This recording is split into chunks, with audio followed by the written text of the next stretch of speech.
Hey guys, it's me. It's Queen Outset Haru. And thank you for joining me for another wonderful edition of Ask an Aquarius. If you haven't already, please hit that red subscribe button and smack the bell. Alright guys, as you can see, today is Halloween and I am dressed up. I don't have on my crown, I got my two ponytails pumping because I am dressed up as a Hogwarts student. Behind me is my man's Harry Potter. We are in the Gryffindor house. Okay? So today we're going to do something that's really fun. Today we're going to talk about Halloween.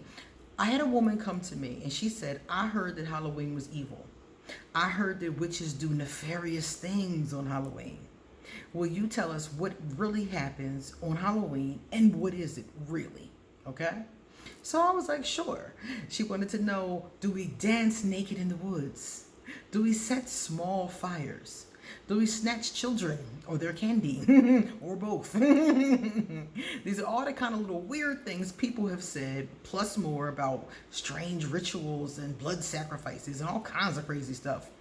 And while all witches are not in one category, we're not all one thing. We come from different cultures, we come from different parts of the world, and we do things differently in a lot of cases. But as far as Halloween is concerned, for those of us who do practice Halloween, I'll tell you what it is and some of the things that we do during this time, okay? I'm going to be using one of my favorite books. This book is a great one. If you want factual information under what the category is called magical studies, this is one of the books that I use to train my priestesses. I use this book and a lot of other ones actually. But this one I love because it has so much factual information in it. So if you really want to know the real deal on what's really going on, grab yourself a real book. Get some real scholarship. Because magical studies is a genre and you can read about it in Barnes and Nobles or Amazon or wherever. And this particular author is one of my favorites. This book is really good. So we're going to go inside of this book, and she is quoting another book actually, which is one of the things I like about this book is that she has an excellent bibliography section in here. And she's quoting a book by Ronald Hutton. It's called The Stations of the Sun. And this is going to give us a great understanding of what Halloween really is. No, illusion. No Hollywood, What is it really?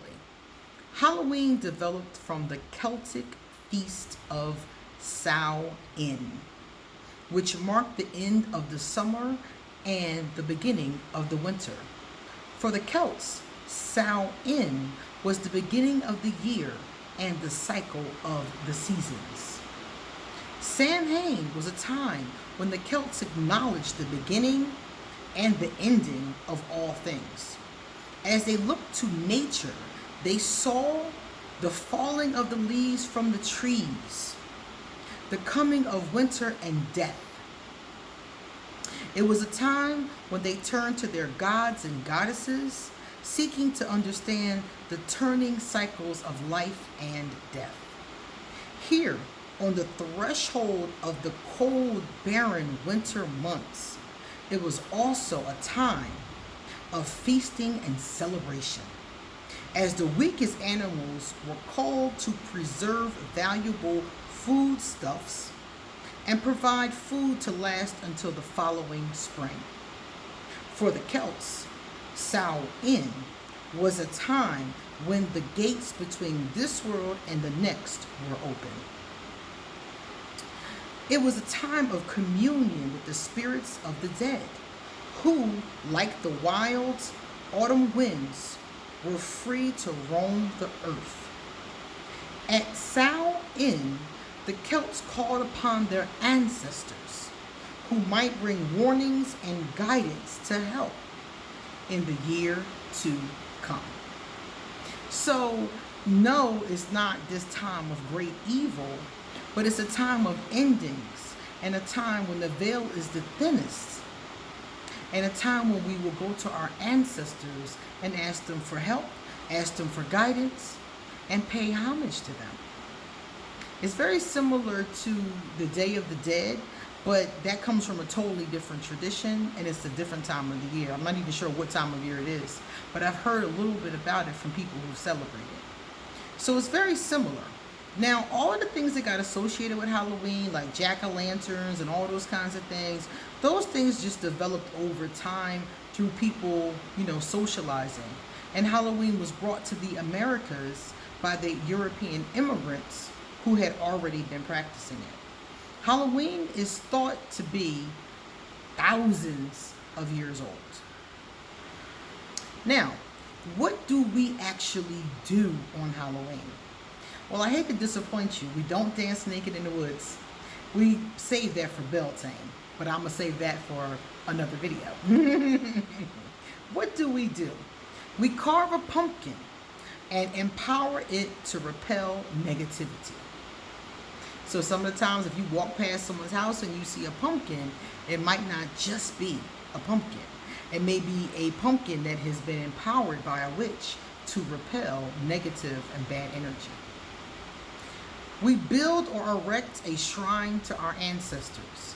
Of course, I mentioned that before about the ancestors, and in those cases, that's a space for us to pray and pay homage, maybe put their pictures, and ask God or Goddess to look after us and help our ancestors be able to guide us. 3, some of us will do divination today. So we'll do cards, crystal ball readings, any kind of divination really. Great day for it since the veil is thin. Some of us will fill a small plastic pumpkin with gold wrapped candy and empower it for prosperity. So when they say to empower something, that means you do some type of spell or some kind of a prayer over it or something like that. Some will research their family history and make a litany out of the names for our ritual. So we'll make a litany of all our family members, all of our ancestors. Make a family photo album or poster to place in your room.